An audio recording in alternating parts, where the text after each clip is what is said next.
Good morning. It is November the 5th and I am leaving my campsite at Leasburg Dam State Park. I'm gonna find the Mogollon Trail. I think that's how you pronounce it. I've heard many different pronunciations, so forgive me if I'm butchering it. Trailhead somewhere this way. It's a loop trail, so we're connecting somewhere along the loop here. I know it doesn't look like it should be pronounced that way, but Mogollon Trail. This isn't a bad state park. It's fairly close to Las Cruces, about 20 miles away. But you can hear traffic noise, and I have to drive my vehicle to the restroom because I'm not using the vault toilets. So it is a kind of a pain, but it's okay as well.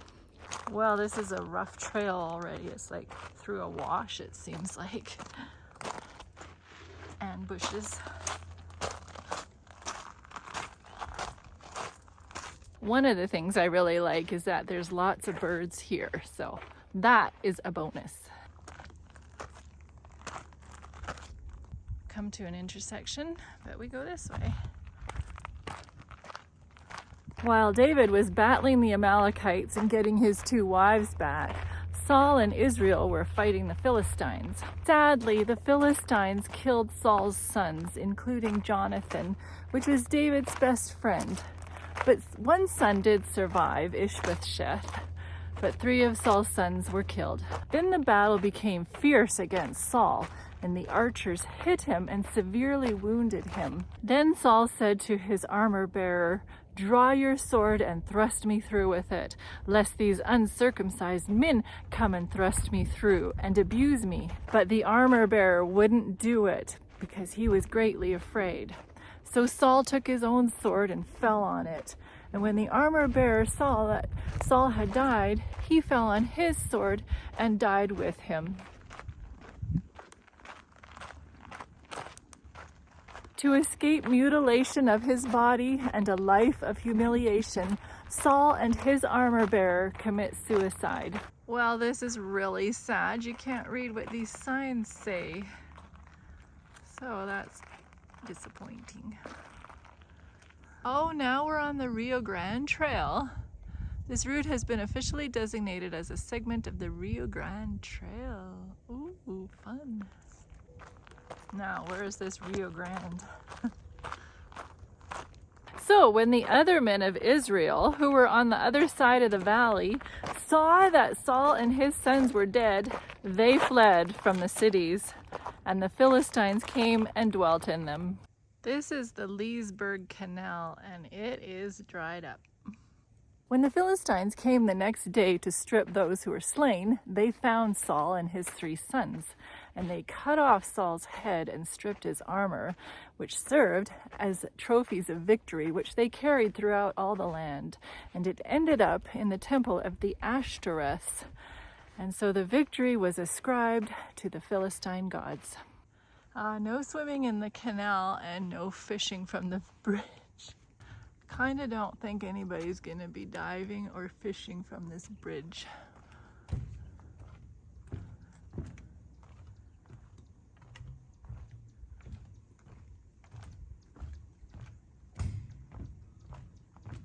Well, this is a neat little corridor for the trail. This is a nice little day use area I've come across. They also attached his body to the wall of Bethshan, which was a town in a commanding position in the valley of Jezreel. Public display of the enemy corpses is done to shame the enemy and as a terror tactic. Oh, this is the trailhead. Okay. This is neat, a shrubby tunnel.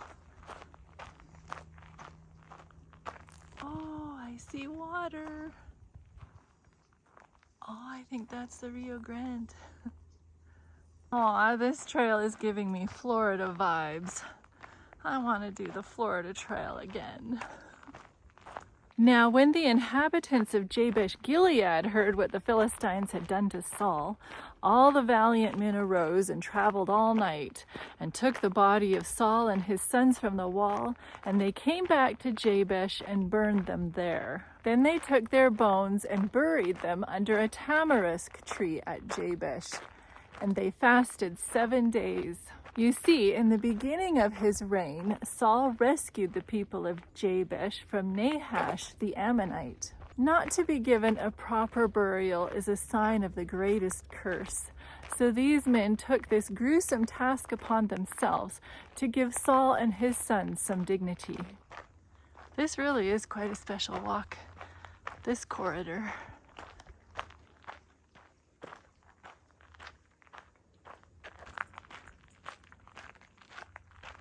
A tamarisk tree was very appropriate because during his life, Saul would assemble his army under or near a tamarisk tree. Oh, a little better sighting. Okay, finally a good view of the Grand Rio Grande.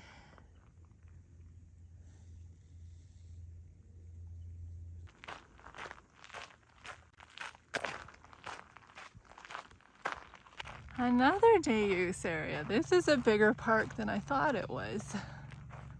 No lifeguard on duty. Swim at your own risk. More like wade at your own risk.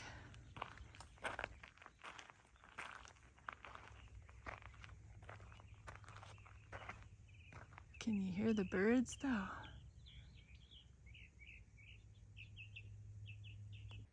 Oh, there's a heron way out there. I love herons. They're such solitary creatures. Reminds me of myself. Oh, and there's Leasburg Dam.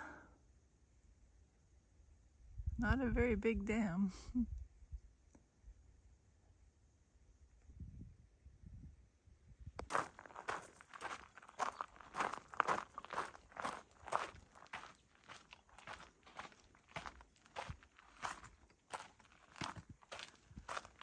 Another bridge.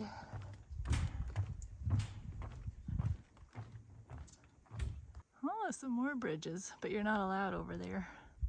Admittedly, it was pretty special to walk beside the Rio Grande for a little ways, but the healing hiker gives this trail a 2 out of 5. I wouldn't drive here to do it.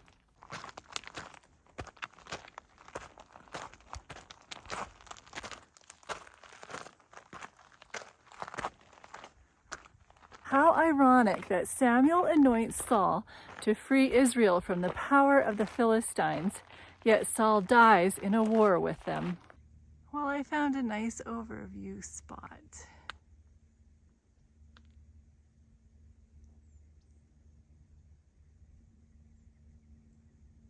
Thus ended a life once so bright with promise.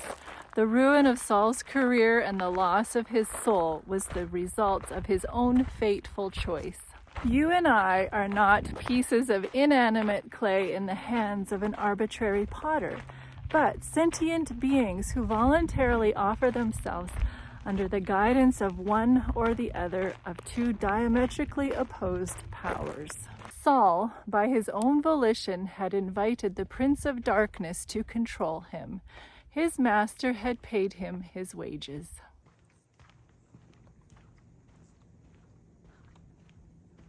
What master are you serving? I pray it's the Lord Almighty who will fight your battles for you and lead you to victory. Thus ends Saul's life, and thus ends the book of 1 Samuel.